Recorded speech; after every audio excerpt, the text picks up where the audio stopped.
Bonsoir mon cher frère, je suis toujours heureux voilà, de venir sur ce plateau parce que mon premier débat je l'ai fait ici et quand vous m'invitez encore comme ça face à ce faux pasteur que je vais corriger, que je vais donner une leçon avant qu'il retourne chez lui en France, aller continuer à mentir les gens, ça me fait plaisir d'être là. Bonsoir très chers compatriotes gabonais sur Solon, le fuseau horaire auquel vous appartenez. Bonjour très chers compatriotes gabonais, vous êtes à l'émission Atmosphère, intervention chirurgicale, électorale et judiciaire animée par le prince Adouma David Berabou. Mais je voudrais tout d'abord démarrer cette opération chirurgicale à travers une pensée tirée de notre livre sacro-saint qui parle clairement que l'Éternel est celui qui opère toutes choses selon le conseil de sa volonté. L'Éternel opère toutes choses selon le conseil de sa volonté. Je voudrais manifester ma gêne face au débat qui a eu cours hier entre notre illustre acteur, non pas ecclésiaste, mais contradicteur des faux prophètes, Chocolat des filles. Chocolat des filles que nous avons vu comme un être extrêmement intelligent, doté d'une intelligence que l'on pensait surpasser tout le monde. Une intelligence qui aurait surpassé les satrapes, les docteurs, les pharisiens et les sadducéens. Et au cours d'un défi qui va lui être lancé par un pseudo docteur de la loi, qui d'ailleurs s'est autoproclamé docteur de la loi, alors qu'il ne l'est pas. Et ce type est parti de la France pour relever le défi, soit lié avec Chocolat des filles. Et Chocolat des filles, au départ, avait recusé ce débat-là. Et j'ai écrit Chocolat des filles à plusieurs reprises sur la toile de ne pas prendre part à ce débat. Et ce débat avec les thématiques qui ont été au préalable élaborées par une chaîne de télévision camerounaise qui a d'ailleurs un pignon sur rue au Gabon. Et on voit un Chocolat des filles sur un plateau pratiquement en camisole. Et pendant que notre visiteur qui est venu d'outre-mer, cette force négrière esclavagiste et qui nous étouffe comme une chape de plomb, eh bien, ce Chocolat des filles, avec un débatteur, débattant sur un thème dont le pseudo-docteur en théologie, en réalité, n'avait pas de véritables arguments contradictoires. Il s'agissait d'apporter une preuve démonstrative que la Bible était un livre divin avec les paroles qui seraient venues du ciel, écrites par lui-même l'Éternel, le Dieu créateur de toutes choses, le Dieu de l'oralité, le Dieu de l'écriture. Et nous avons vu notre pharisien sadducéen se faisant passer pour un docteur de la loi, mais moi je le qualifie plutôt comme un évangéliste. Et c'est cet évangéliste-là qui a tourné Chocolat des filles en dérision. Alors que Chocolat des filles était axé sur sa matière, sur l'objet même du débat contradictoire. Et le journaliste également s'est éloigné du thème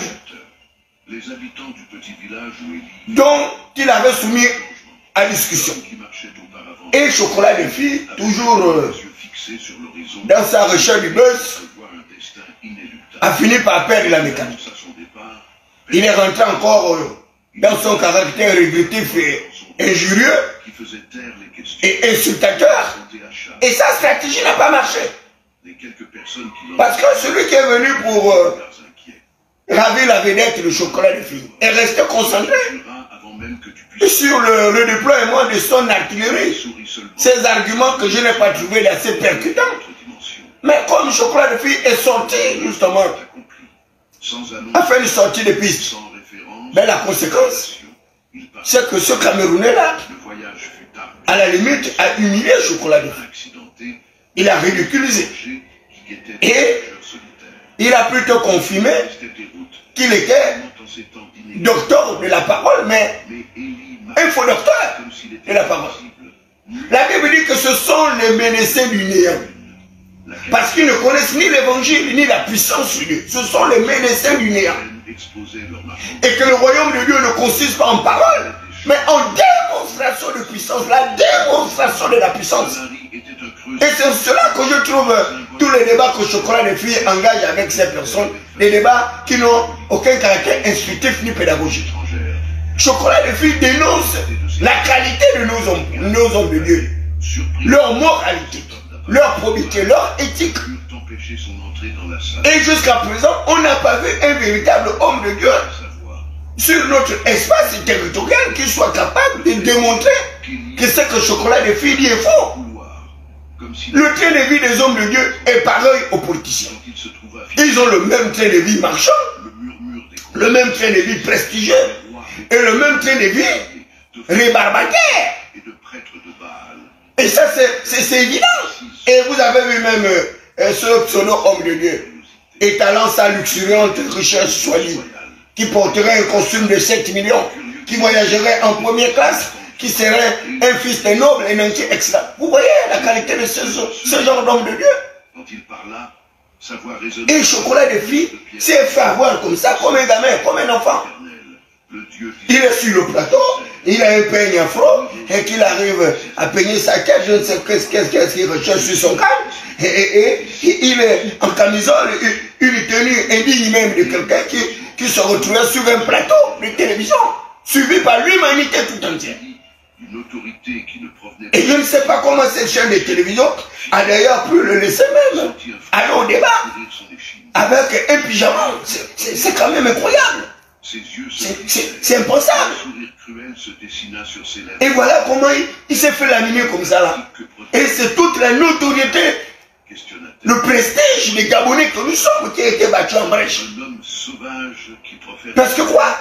L'objet du débat qui relève, eh bien, il n'y a eu aucune discussion. Et Chocolat depuis était le seul à avoir tenu en restant dans le débat. Et aujourd'hui, ça son cœur de fondant qu'il apprendra d'ailleurs de lui-même. Combien de fois toutes les humiliations dont il a fait montre aux autres pasteurs, aujourd'hui c'est lui qui va vivre la réalité. Il sait que c'est que l'humiliation. Et c'est pas aujourd'hui que Chocolat des filles va se relever pour continuer à mener à bien sa part ces débats. Moi je voudrais vous dire que Chocolat des filles, il a une mission salvatrice. Parce que si nous ne nous débarrassons pas de ces acteurs religieux, mais l'Afrique ne va jamais se développer. Nous n'allons pas évoluer. Vous allez en Europe, vous allez en Afrique, vous allez ailleurs. Les églises se sont vidées parce que les églises sont des fonds de commerce de ces personnes. Et les églises ont le même processus que les partis politiques. Ce sont des entreprises individuelles, des entreprises familiales. Et c'est pourquoi, vous voyez, à la tête de ces églises-là, il y a une succession monarchique. Le père forme l'enfant, quand il part, l'enfant récupère l'église, alors que l'église, qui est un conglomérat de l'ensemble justement des croyants, qui résident là-bas, c'est les mêmes.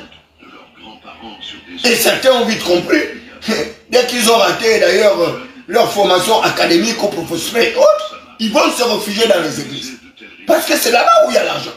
C'est là-bas où on peut exploiter les chroniqueurs spéculatifs des populations. C'est là-bas où on peut exploiter la misère des populations. C'est là-bas où on peut arriver justement à récupérer toutes ces femmes faisandées, toutes ces femmes remplies de péchés qui ont perdu toute humanité, qui ont perdu d'ailleurs toute possibilité pour elles de pouvoir éclore leur génie.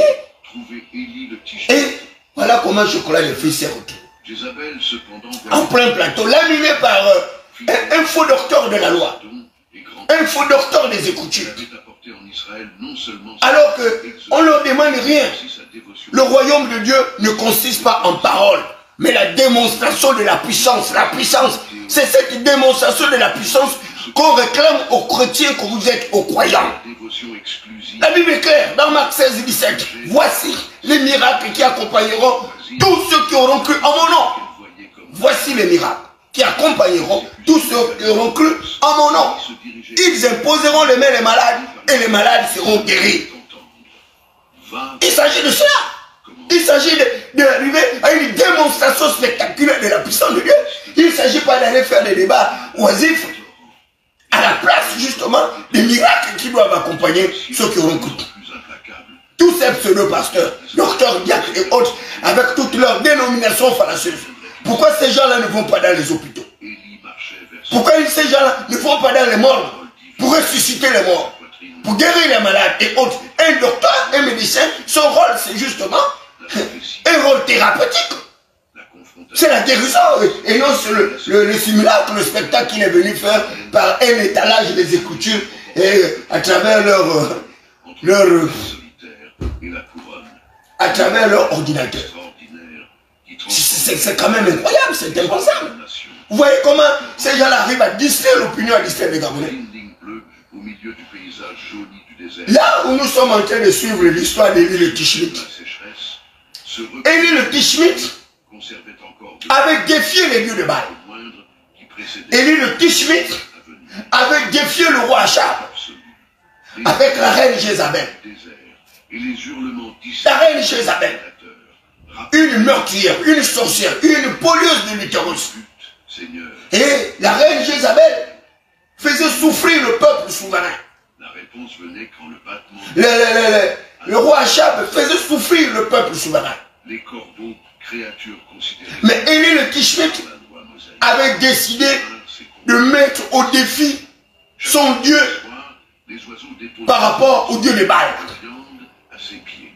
Et il va dire au Dieu de Baal, les pharisiens, les sadducéens, les faux docteurs de la loi, les évangélistes et autres, que je vous mets au défi, que moi, Élie le Tishmite, mon Dieu est le véritable Dieu, le Dieu créateur de toutes choses, le Dieu de l'humanité, le Dieu qui a créé l'univers, les constellations, le Dieu qui a créé la terre, le Dieu qui a créé tous ceux qui sont susceptibles de respirer sur cette terre.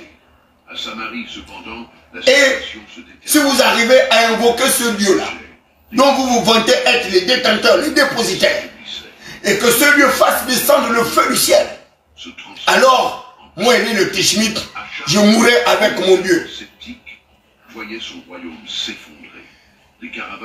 Les dieux de Baal ont invoqué leur Dieu pendant des jours et des jours, des mois et des mois, des semaines, des années et des années. Le feu n'est pas descendu du ciel. Mais la Bible dit que Élie était de la même nature que nous. La même nature sauvage que la Bible dans moi. La même nature sauvage que mon petit frère le chocolat des filles. Élie le Tishmite.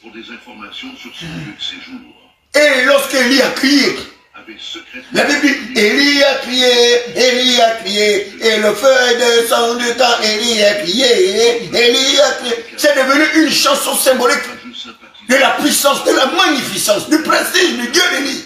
Lorsqu'Élie avait crié, un dimanche comme ce dimanche-là, le feu est descendu du ciel. Le feu est descendu du ciel. Et le feu là a consommé. Le feu a consommé tous les dieux de Baal.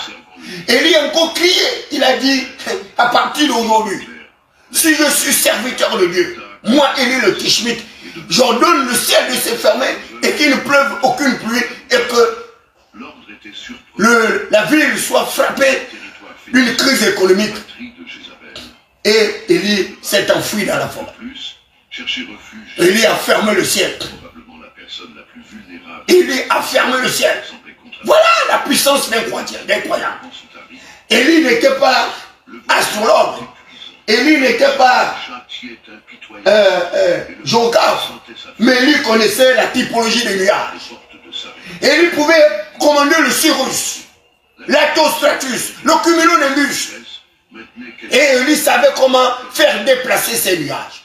Le nuage en haut, le Cumulus, l'Atostratus, le Cumulonimbus. Et il a ordonné à ces trois nuages de se déplacer. Aucune pluie. Et le peuple a commencé à souffrir, à mourir de faim.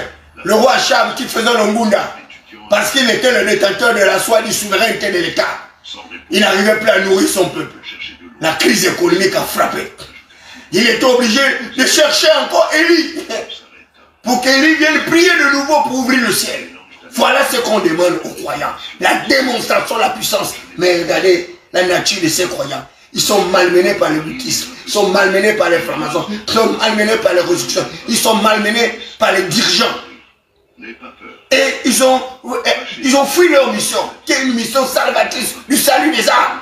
Regardez comment les âmes au Gabon sont en train d'errer dans la nature. Les gens dorment dans la rue, sous le pont, les sans-abri, les gens qui autrefois avaient leur demeure. Et vous avez quand même des pasteurs comme ça. Vous avez des individus qui n'arrivent même pas à attirer l'attention du prince de béton sur la nécessité d'arriver à une véritable révolution, un changement radical de sa gouvernance politique, économique et sociale. Il n'y a rien.